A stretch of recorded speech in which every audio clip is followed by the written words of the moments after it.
What is happening, founder Sean, Simon? I'm Sean Malone, joined by Neil Fairmont and Simon Severino today. I'm sorry, I got a lot on my mind today. It is a great day. It is Wednesday. I'm excited to be here for the Elevate podcast, where we help founders lift or elevate to the next level. Simon, what's going on today? What's a win? Oof, we are rowers now since a few weekends. So Oh, like rowing in the water, like my rowing, kids like started you're like. rowing. We are in the rowing club, and I was like, okay, I'm rowing too. We are all rowing, and we're having fun. I like it. How far are you rowing? Are you in like a rowboat or canoe, or like what are you? Training is 10 kilometers, so it's around an hour. And Okay. there is a warm up before and some stretching after, but it's around 1 hour, 10 kilometers. Wow, that's pretty intense. Like how so Yeah. just an hour of rowing. All right. Well, that's a good win, man. Your shoulders are gonna get humongous, right? So I had a few friends in I had a few friends in college that were rowers and they became absolute monsters. So I guess like that's cool. Neil, what's a win for you, man? What's going on Wednesday morning? Starting to go back into mountain biking again. So my wife and I Mountain love biking. mountain biking. Yeah, so I haven't done it for a while. It's been a bit too hot here to do that, so the temperature's cooling down and so on. So yeah, getting back into that. So that's my sort of Do win. you like go up and down the mountains or just up them or like just not quite in the elevation yet? I'm just not quite in the elevation yet. I mean, I'm a bit older than you two, so I need a little bit of extra help. Plus we've got mountain bikes as well now, so we can go for E-bikes. long treks as well. Mountain bikes though, they're Oh, pretty cool. mountain bikes. Those are the Yeah, special ones, right? yeah. I That's got You from it. need them cafe for when to you get over a certain cafe. age. From Right, cafe. exactly. From bar to bar. You know me too well, Simon. That's perfect. Oh, that's so good, man. Yeah. Sports wise, I just play a lot of frisbee golf. That's my thing. So anyway, Cool. a lot of wins over here. We're launching a new program, cohort of sorts, which I'm really excited about. My book's doing well, and yeah, business is booming. So like, it's a great day today. So Cool. today we're talking about the 5 common myths of being a founder and running a business.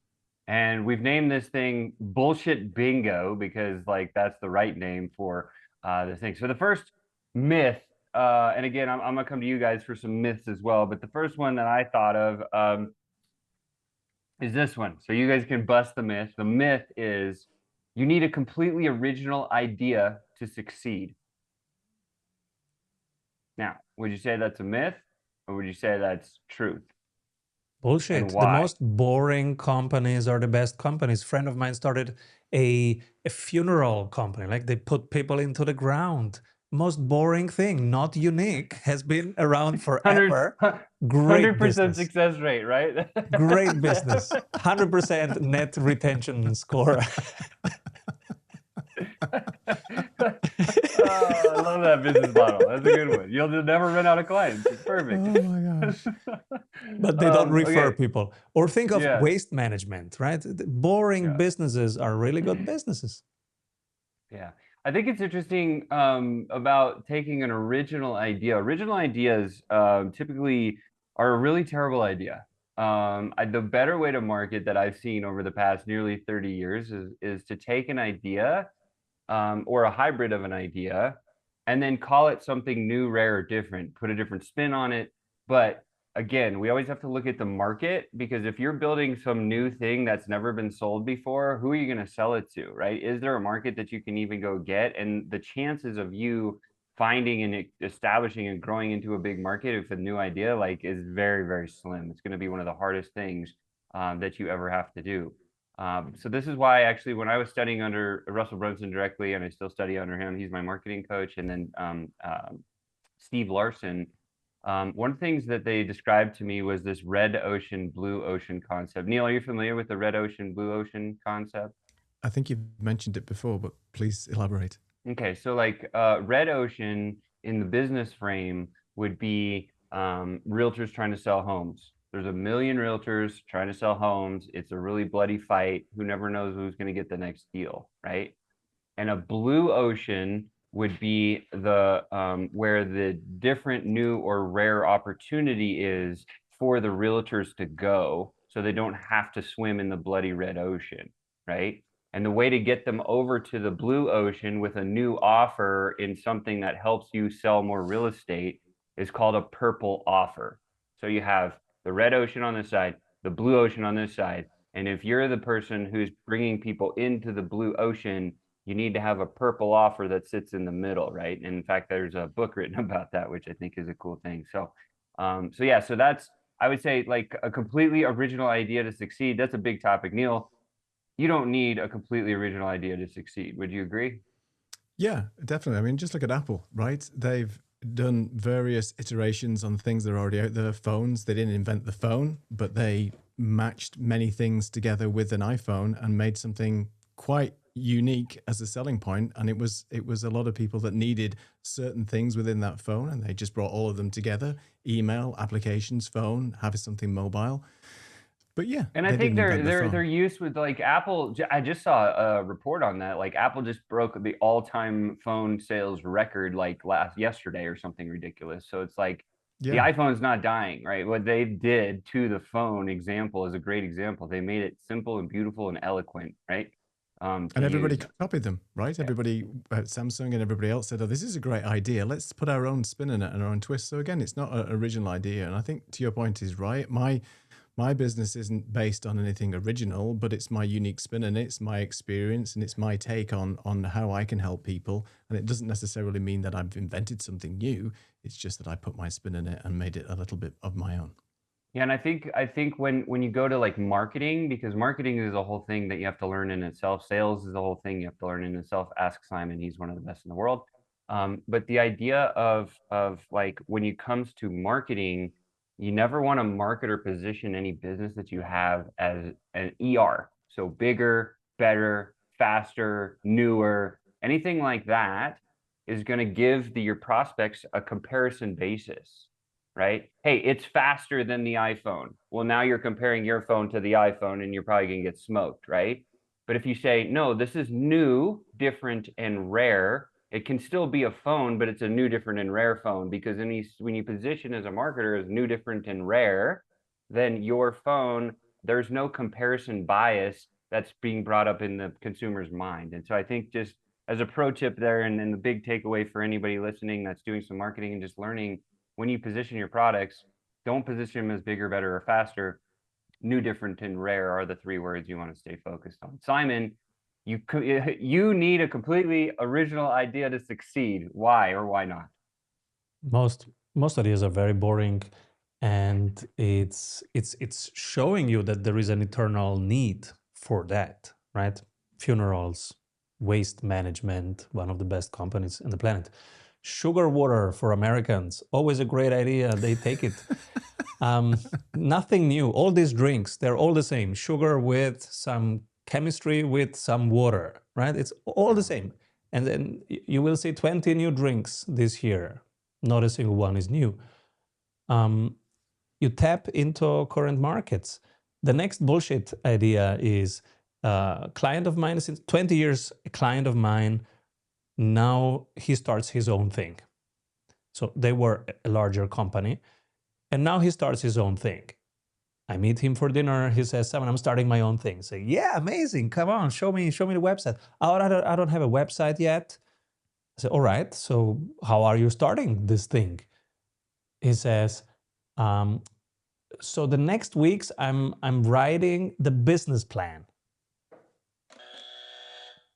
Nobody needs a business plan. Apple probably had a business plan. Doesn't matter. It became something completely different. They changed it probably 2 hours after writing it. The Facebook business plan, nobody cares. It was something completely different than what it is now. You don't need a business plan, guys. You need the first 3 clients. That's all you need. Yeah, I love that. And I love being direct about it. That's one of the reasons I've gravitated towards direct messaging, because it's so fast, pound for pound. It's faster than paid ads or SEO or any other way to get new clients. So I love that. All right, let's move on to number 2. Simon, we'll come back to you. You need to raise venture capital to build a successful company. This is pretty sad. It's myth totally or truth? wrong. And it's pretty sad. It's pretty sad because many people believe it, and it became kind of a self-reinforcing wheel. I work with many like B2B software teams, and they all think that they have to raise capital. And so it became this thing. And so it's usually two people who found it. One is very technical, and the other guy has to spend like 20 hours a week looking for funds. And I said, dude, minimize this to 1 hour per week, and the other time get funds from your clients. That's called sales. This is what you should be doing, right? One does the technical side, one builds the product, and one sells it. This is what you do the whole day. And then you put another hour on top, maybe after dinner, and this is where you pitch for funds. But the primary engine is the client, and then you show that you have traction, and that will bring the funds. But it's a side conversation. It's not the main conversation. So first of all, I discourage people to, in the first place, think of third-party capital. Use yours first, yours and yours of your clients. This is how you should build a company. If you don't succeed that way, well, then you have to look at why it's not succeeding, right? And if you then find a way, but for some reason, it's very capital intensive, like you have to build a robot first before you can deliver anything, or a huge machine, okay, then it makes sense. But really reduce the number of outside capital to the minimum, because you don't know what you are buying yourself into. You have other people deciding. You have other people asking a ton of questions. And if you have other people that not always really bring in resources or network, but they definitely want you to grow much faster, then it's probably healthy for you, because they want something back for their money. Yeah, and that will for sure. put so much stress on And I your team. think, I think the other thing is like stress related, right? So it's like I remember when my sister first got married to her. She's been married twice, and her second one was the right one. But her first one, she married a guy named Ethan, and Ethan was a Harvard business grad and like a big idea guy. And so he put together this weak ass business plan that I read, and he started asking me for money. And I was like, why are you asking me for money? Like, I could give you some, but I'm not gonna. And he goes, well, I need you to invest in my business. And then I looked at the business plan, and I was like, if I were to give you like 100 grand or more, what would you do with the money? And he didn't have an answer. And that time I was like, okay, so you're trying to go find money from people to invest in an idea that doesn't exist yet, that is pretty weak idea. And that's you're spending 40 to 60 hours a week trying to go and secure the money. Guess what? Nobody invested with him, and they got into a very financial hard spot. And that ended led to the demise of that relationship for my sister. But I think it's just like he could have, because he's a really smart dude. He could have done the other thing where it's like, no, just start, get the client, get the concept, proof of concept. Like you said, Simon, I think people, when they see something that's working and they see, well, oh, I could reinforce this with some funding, like that makes sense. But again, I've built 8 businesses, all of them, and still to this day have been bootstrapped from my own pockets, right? And I've done tens of millions of dollars. So it's one of those things where it's like, this is totally false. Neil, over to you.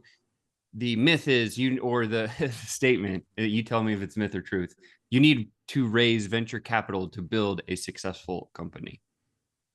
Just what you guys said, I don't think that's the case at all. I mean, I've known people that have started from, like Simon mentioned, with their own money. They've grown incrementally and taken their time and not used funding from additional sources, gone to banks and so on. And I would ask as well, what do people initially, when they think they want to grow their business and they have this need for getting additional capital, what are they going to spending on? Is it because they're trying to buy email lists, do additional marketing for maybe a product that hasn't been fully tested, or there's no market for it in the first place? I think people think that they need a ton of money to get out there in front of everybody else to spend that on marketing and advertising. So from my perspective, from my own experience, I started with my own money, with next to nothing, and then just build that up and fail fast. If the idea is not going to work, you can fail quickly, move on to something else, but you've not wasted anybody else's money, where then now you're in debt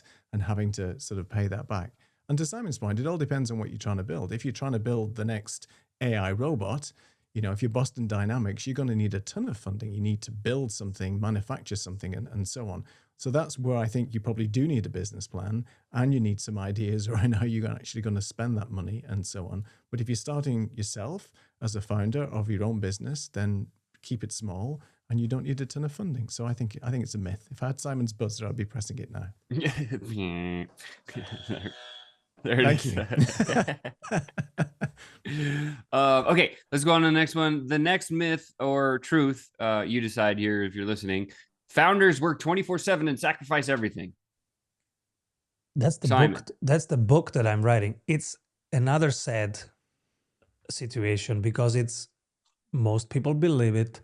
Many of us, we reinforce it. If you look at people like Alex Hormozy or even Tony Robbins, like everybody's kind of reinforcing that because you see them so active and massively building that you think, okay, that's the way, that's the only way.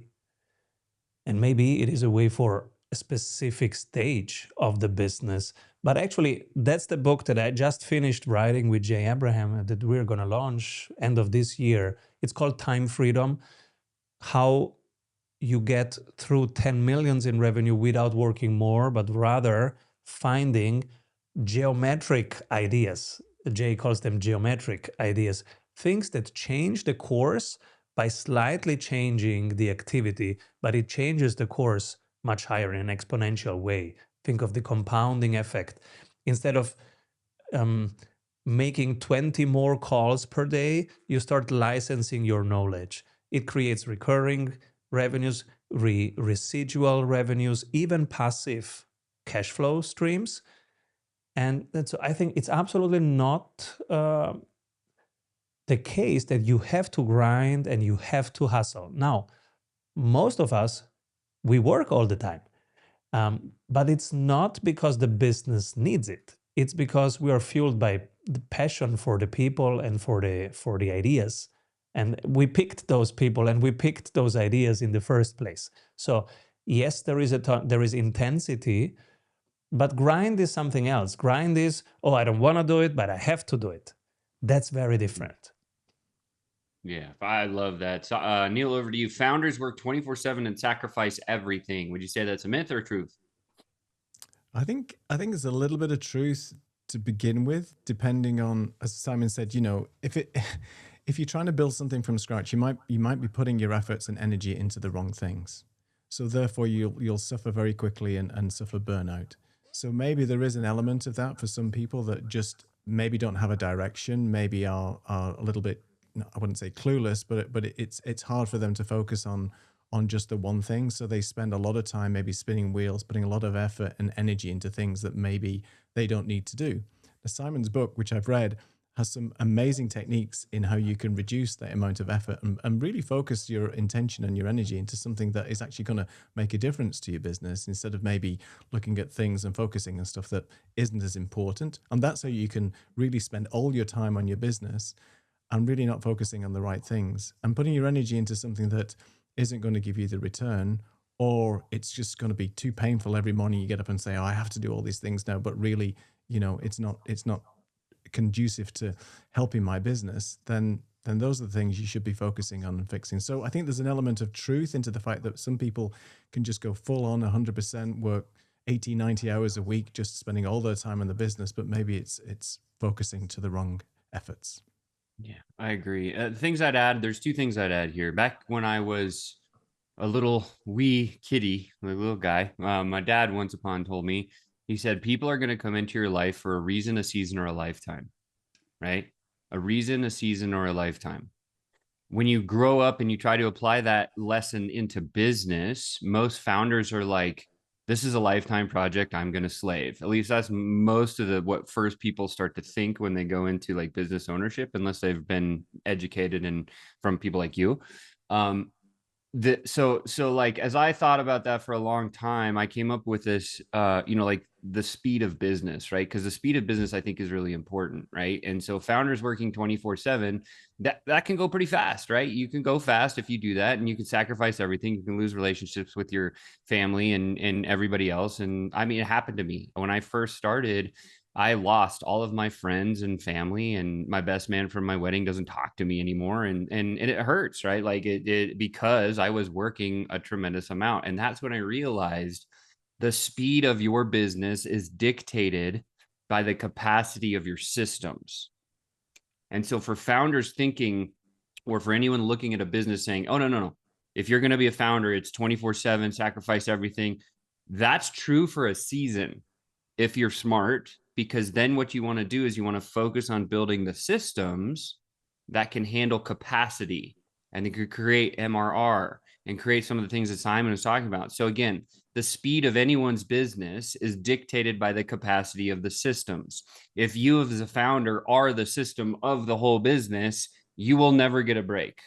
This is why it's important to always focus on things like what Simon teaches and what Neil teaches, is build systems in your business and then step out of running those systems with the right team. Because when you can do that, you can move from working 24/7 and focus your attention on the parts of the business that make the most sense. And the other thing I'll say is like, look, when you first start a business, you're going to be hustling your face off, but it's a season, right? And if you have in mind, like, I just got to create this system and then train somebody to run the system for me, that's how you can truly go into business ownership and kind of reach the owner's box, right? And so that's kind of the last piece. Anything you guys would say to that piece? Yeah, you do it, you document it, you hand it over. This is how you systemize your core business. And and there are 12 more ideas that I will unpack in the book soon on how you use that same knowledge that you are delivering, but you package it in different ways that create additional revenue streams on top. It's not that you have to do more, but you have this knowledge, this process, this method, and that can be also licensing, affiliate partner income. It can be many things stacked upon each other. If you know what to do, and if you stack them upon each other. Some people don't think that they have something that's worth licensing, and then they don't know how to license, how to set up a licensing deal. And then sometimes they realize, oh, it's actually much easier than I thought. It's true. I have this process in my head. If I write it down, there are people who want to use it. Yeah, totally. One thing I just would add as well is just that you're not on your own, right? There's many people that have gone through the same process that you have. There's many people that started and grinded and everything like that. So you've got amazing people like Simon and Sean here who know the systems, have gone through the process of building businesses, and they can help people who are just starting off, founders who are on their own, to give them advice on where they should be spending their time and how to implement some of these systems. So it's not as if it's a lonely place out there. We're all connected and we can all help and get advice from others. Yeah, love that. All right, there's 2 more here, and then we'll come to your guys' myths. So you got to have one as well. The next one is, if you build it, they will come. Myth or truths, Neil? Cool. I think it's a myth, because you can miss the mark completely on whatever you're building.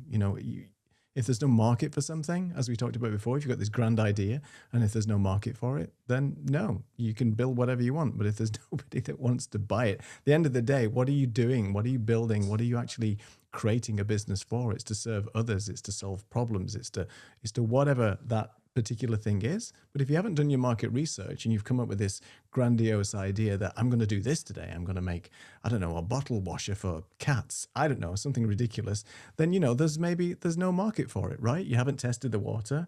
So no, I think that is a myth. Buzzer. I love that. Buzzer. Simon, if you build it, they will come. Very, myth or truth? Very rarely it happened. I wouldn't bet my house on that. It very rarely happened. 99.9% of the time, it's the other way around. It happens, thus I build it. So most people who are coaches, they were asked as an 11-year-old, people were sitting with them and telling them their life story. This is how you become a psychotherapist, a coach. It's the other way around. People pull, and that creates a market. And when there is a market, then you package it, you build it, you put more love into it, and now you have a product. But there is usually 99.9% of the time, there is the pull first. And because of that pull, somebody builds it, but they build it inside of the pull. So, for example, I've built this book, Strategy Sprints, but I didn't invent it. I was 20 years sitting together with teams, and they would tell me what the problem is, and I would try to find out a solution, right? And so they pulled it out of me, and after 20 years, there were a set of templates and spreadsheets, and that became then the book. Like, hey, other people can use these playbooks. But it wouldn't work if you just sit down and invent something. It gets pulled out of you, and then it becomes something. Yeah, for sure. I would agree with all of you guys. I think you hit it on the head. It's just one of those things where it's you know, I learned from the school of hard knocks, right? Because when I went to school, just like most people, they go to school, they get an education, they get a job, they get a degree, right? Whatever. And they always teach you in school, build the widget, then sell the widget. And I think that's backwards. I think when you get into true business, you have to have the idea of the widget and then go try to sell the idea to somebody first. And if they say yes, then build the widget after they've given you money. That's a way better way to build a business. That's how I've built all of my businesses. And in fact, a clear example, if you're an agency or you're thinking about starting an agency, or maybe you started one, I was burned out to the place where I wanted to take my own life. And I remember going to Russell after, and he's like, yo, sell your software company, because this is my first software company. He's like, sell your software company because it's stealing your soul. It burned me out to the point where I just couldn't be around. Took us a year, we sold it, right? And now this wasn't a small business. It was doing 13 million. It did 13 million in its first 10 months. Like, it crushed, right? And it burned me out. And so we ended up selling the software. Brock, we go back to Russell and say, Russell, what should we do? And he goes, well, Sean, what are you good at? And I said, you know, my whole career, I've been really good at sales. I learned it. I studied it. I'm good at sales. And he goes, well, guess what? He goes, all these online guys, I know them. I've been doing this for 15 years. Like, they all suck at sales. You should help them. And I was like, oh, well, I didn't believe him. I did believe him because he's my coach and he's the greatest marketer in our lifetime, I believe. But I also said, okay, well, I have to prove that what he said is true to myself so that I can eliminate imposter syndrome. And so we made a list, a dream list of 50 people. We're like, look, if we could help these people with sales, that would be a dream gig for us, and it would be an awesome place to be. We used direct messages. We reached out to all 50 of them. 42 of them responded and booked calls with us. We got on the call for marketing research purpose only, and we said, look, do you struggle with sales? There's no selling at all. It was just like, hey, are you struggling in the area of sales? Tell me all about it. I'm just taking notes here. And we'd go through all of these calls, 42 of them. By the end, 5 people said, yo, we're not getting off the phone until we make a deal with you, Sean. And that was the birth of our high ticket sales agency, of which we helped these people based on what they were telling us. They wanted to hire on board and train a sales team, but they didn't know how. And they wanted to sell through their warm market and then get some traction thereafter. And so that became the model of what our agency was. And we didn't build that. We asked about it first. And so if you guys are just at that place where you're like, I don't know if this concept's really true or not, like, pick a whole bunch of your dream clients, get them on the phone, and just do some marketing research. Don't try to sell them. Say, hey, look, I trust your opinion. I value you. I just want to see, if we can have an easy conversation so I can learn about whether or not this is a real thing in the marketplace. That'll get you a bunch of calls booked, and you'll probably close a bunch of deals from it, right? And then you have the opportunity to go build something sweet. And that's what we did. So if you build it, they will come, I believe, is a complete false move. I think you have to, if you imagine it, then sell it, then build it, then you're winning. That's the right order. Okay, last one I've got for you guys, and then it's your turn. You need to be young, technical, and from a specific background in order to have success in the world today. Neil. Oh, that's the best, right? Nobody's young anymore. And nobody's technical anymore. If you would have asked, hey, your kids, right? Hey, what should you learn? And we would all have said, like during the internet bubble, hey, the internet is coming. You have to do something, everything different. You have to learn coding. Yeah, you have to become a programmer. Learn to develop, right? Learn to write code. That's what we would have said. And now, you ask the AI to do it and it's done while you are asking, it's writing already. So much for being technical. Yes, we all will need to be technical, but we just tell machines and they build it. If it's technical, they will build it. We will have to think about how to quality control it. And that's more of a generalist skill, actually. So do we need to be young? Absolutely not. So many cool examples of companies that have been started in the 40s and 50s. Do we need to be technical? Absolutely not. We will need technical skills, but do you need to spend 3 years learning them? No. You ask Claude, and it does it. You will be needed to understand who needs this and how quickly can we test it, how to quickly find out if it's helpful. That will be the main loop to learn. And that's more of a generalist thing, because for that, you will need to learn a little bit of generalistic problem solving, probabilistic mathematics, like what is the probability that this works or this doesn't, decision making, which is 90% psychology. I think psychology will be very important. Understanding how people buy, how people behave, why we do what we do, specifically buyer psychology, will be super important. Game theory, systems theory, understanding what is a part of a whole thing and what's the whole thing. Because buyers are always in a context, in a society, in a family, in a group that shapes their and influences their decision making. So I think those things will be very important. And it doesn't matter if we are 21 or 61. And the technical side will be available and we will do it by voice. Yeah, for sure. Agree with that. Neil, over to you. Myth or truth? Yeah, you need to be young, technical, and from a specific background in order to have success. I think if you had asked me this 5 years ago, and I'll take the technical piece first, I would have probably said you need some technical experience based on the thing that you're trying to sell. You need to get that from somewhere.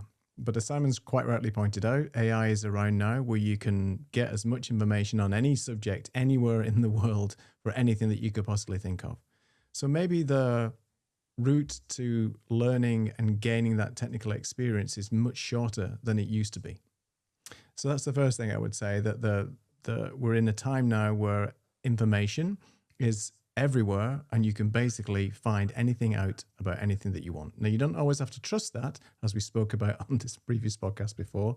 So maybe you need to take some of it with a pinch of salt. But from a technical perspective, I think there's a lot out there now that you can learn and read and just get information very, very quickly. Being young, I'm 55 and I started my business 3 or 4 years ago after I quit my job.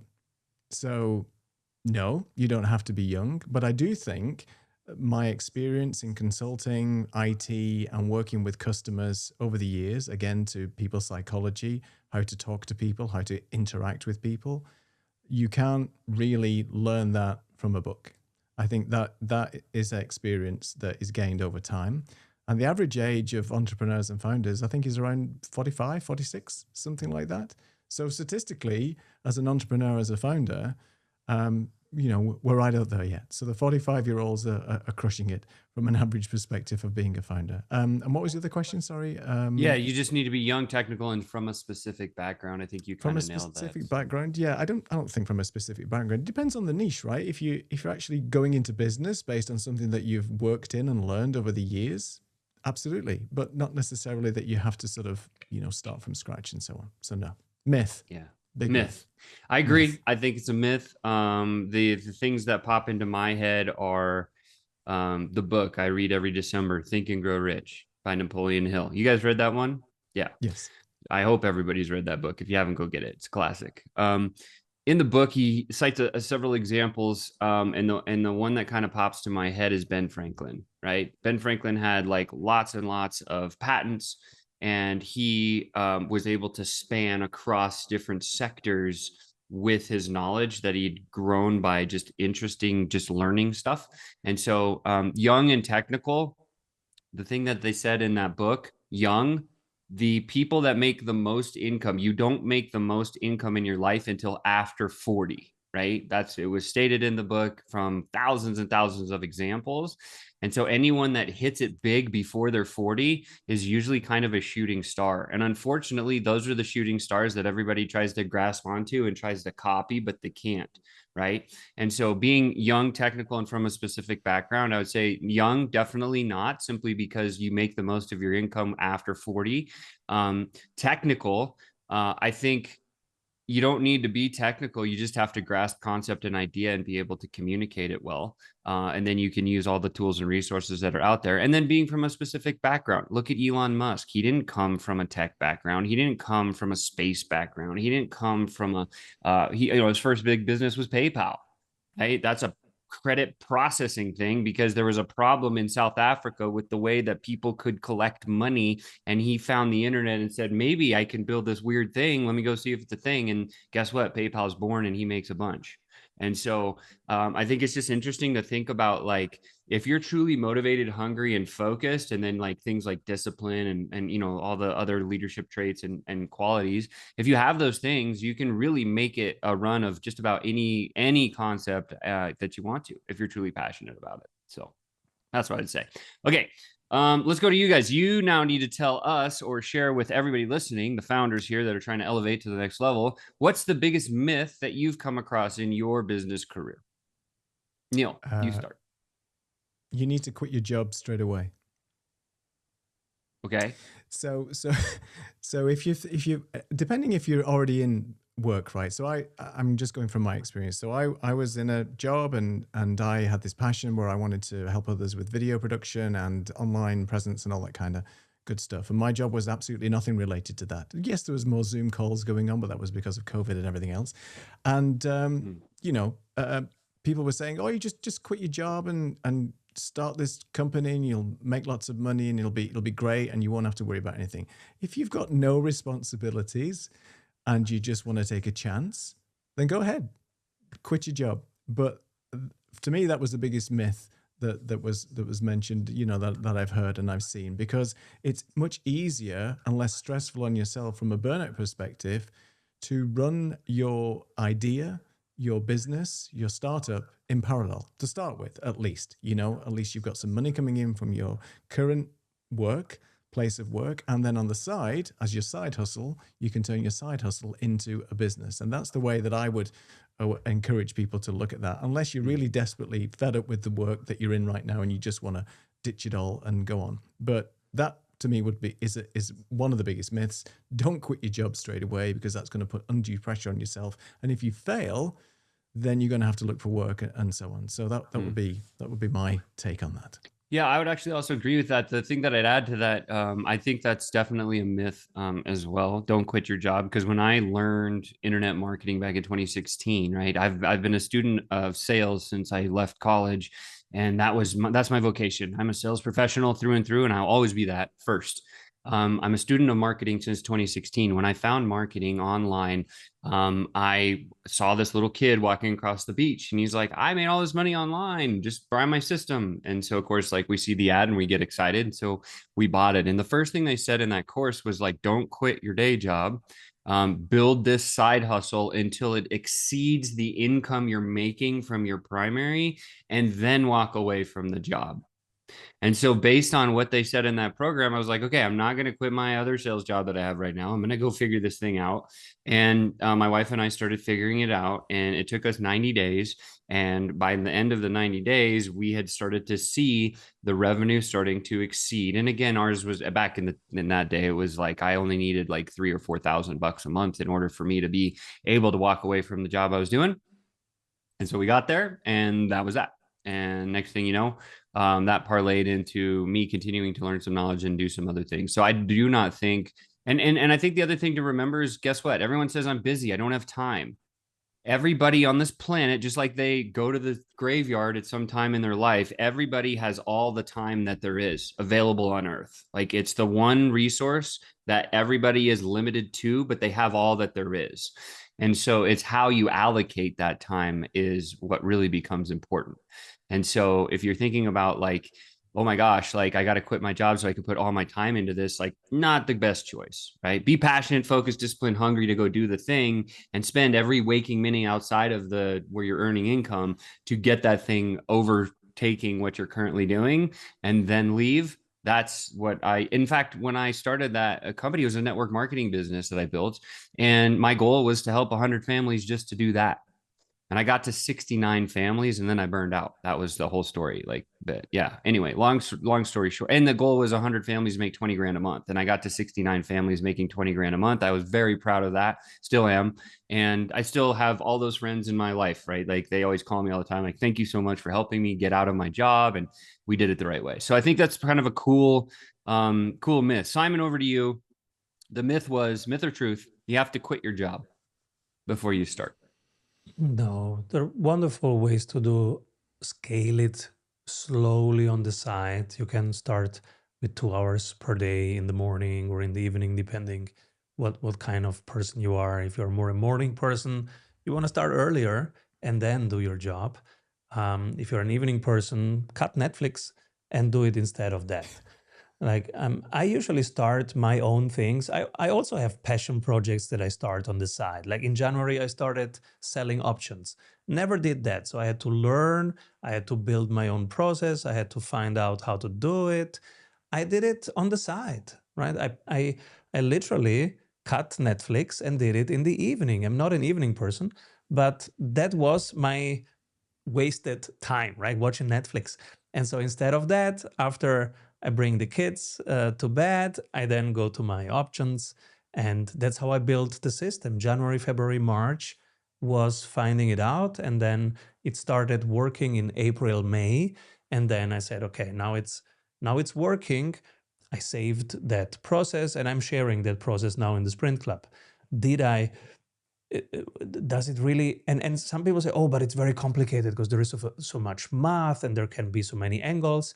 Yeah, it's true, but 2 hours in the evening was enough to study the greatest, to read some books, to study with YouTube, I had paid coaches, I paid people who are doing this since 40 years to learn faster, to discriminate faster what's not relevant.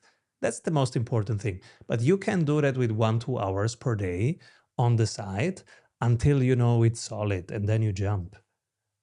Yeah, and I think the other piece to mention, I mean, we've focused a lot on like newer type people going into business, founders and things like that. But I think also if we talk to the people that are the CEOs that have been running corporations that have big teams and other things like that, like it's very important not to leave those guys out of the conversation. I know, Simon, you deal primarily with those guys. I mean, the biggest companies in the world that you work with. But what's interesting is if you look at a CEO today that's running a bigger business, those people are not like starting a new idea, but rather they're starting a new focus in their business that will act like what Simon says, like create another stream of income in your existing business with the stuff you already know. Like those are the side projects that CEOs really focus on and do. And Simon helps them to kind of carve the time out by helping with system and team so they can go do that, so they can continue to grow the empire. Is that right, Simon? I mean, that's pretty close, right? Yes. And you know how many people, I was surprised how many people have their teacher during the day, and then they're doing options 1 hour in the evening, and now they're creating an additional revenue stream. Teachers, people who work in hospitals, nurses, doctors, who most of the time they are with patients, but then they know how to carve out 1 hour during the day and they block that hour, no patients, and they trade. So this works in many settings where you're super busy, you have kids, you have multiple countries to run, you have a very responsible job. You can carve out 1 to 2 hours. Yeah, for sure.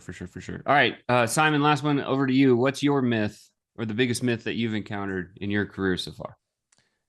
That you need a big audience to start a paid community or a paid cohort or a paid newsletter. It's similar. They think, oh, I can't start it right now. But beep the button, dude. Beep the button. Beep the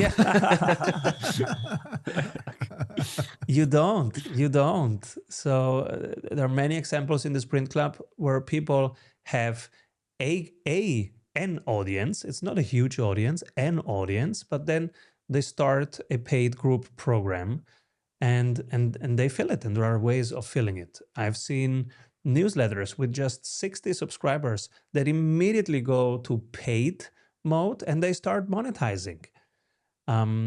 So that's an example from a cohort, an example from a newsletter, an example from a paid community. You are showing up for your people week in, week out, day in, day out. Why not charge for membership? And I've seen communities that start charging $60 a month, $40 a month, and have great results. And then the people in there are happy and are getting value, even if it's just a smaller round. For the members, it's actually much more valuable right now where the communities are small, because they get more attention and faster response time. I love that. I would agree with that 100-fold. Is like when we started FlowChat originally way back in 2020, Chris, my business partner, and I wanted to prove that it was possible to do with zero audience, just like you said. And so we ended up doing $100,000 in 41 days with no audience, no group, no list, no anything, right? Just DMs and a little bit of elbow grease. And it can be done in just about any market, because I've proved it over and over and over and again. And the last thing I'll say to that, Simon, because I love that myth, is I hate the myth, but I love the idea, is the concept that like I totally blanked. Neil, you go over first. I'll remember what I need to say in a second. No, it's showstopper there. I got so much on my mind today. No problem. I just 100% agree with Simon. It's a complete myth, and it's the same thing when it comes to YouTube and things like that. You don't need the followers, you need the fans, you need the small communities, the people that keep coming back to you all the time, that will buy your services, that will work with you, and so on. So building a community out of a small fan base and then turning that into some form of revenue generation is 100% easy to do, and you don't need tens of millions of followers or tens of millions of people on your email list to make a difference and to start making a passive income. Yeah, what I was going to say, and I agree with you, Neil, that's awesome, is what Simon was talking about. You have to transcend belief, right? So if you don't have the belief that it'll work, you have to figure out a way to transcend that. And the best way to do that is to go into the thing that you want to do. Like Simon gave the example of starting a paid newsletter from scratch with 60 people. Well, if you don't believe that would work, go buy a newsletter first and see how it's getting delivered, and then learn why that works. Learn about it. Like the people that actually go in and invest in themselves to learn what's happening and be a consumer of the thing first, guess what? You get all this knowledge of what you love, what you hate, why other people are moving into the whole program. You could take all that market data, and now you can turn around and you could say, yo, I've bought the newsletter subscription, so I know what I should put in mine, and I know I can charge this and be relevant. Same thing with higher ticket products, right? If you want to sell a $10,000 product, which $10,000 product have you bought, and what did you like and hate about it? If you want to go to a $25,000 or a $50,000 mastermind, I've been part of plenty of them. I paid to understand what was in those things, so now I could turn around and go charge $25,000 or $50,000. It helps the belief level raise, so you can transcend over the hump. So you could say, look, like my product's definitely worth $25,000 because I paid, or it's $50,000, whatever, because I paid for those and I know what's in it. And mine's better, right? And you can just say that, and then you can charge that and feel good about it, and your imposter syndrome floats away. So that's one thing. Oh, maybe we should talk about like increasing big price ticket like that in another episode. That'd be kind of a cool one. Anyway, with that said, that's the end of the episode today. Hope you enjoyed this one. Thank you, founders, for being here to elevate onto the next level. By the way, this is a two-way street, not a one-way conversation. Please drop a comment below, smash that like button, and share this out to somebody that actually needs this stuff. Because what we talk about is truth. We hate myths. Hit the buzzer. Avoid trying to do thousands of things that doesn't work. We have 274 templates for your business success. Reach your ambitious goals with one-on-one sprint coach. We double your revenue in 90 days. What if your business would run well even when you are on vacation? Discover how 1,600 business owners have regained their freedom using the Strategy Sprints blueprints. How they enjoy living their dream and watching their business scale. Get the exact checklists they use to go from stressed to fulfilled using the Strategy Sprints method. Order your copy of Strategy Sprints 12 Ways to Accelerate Growth for an Agile Business on Amazon today. And if you love it, leave us a review. For more information, head over to strategysprints.com.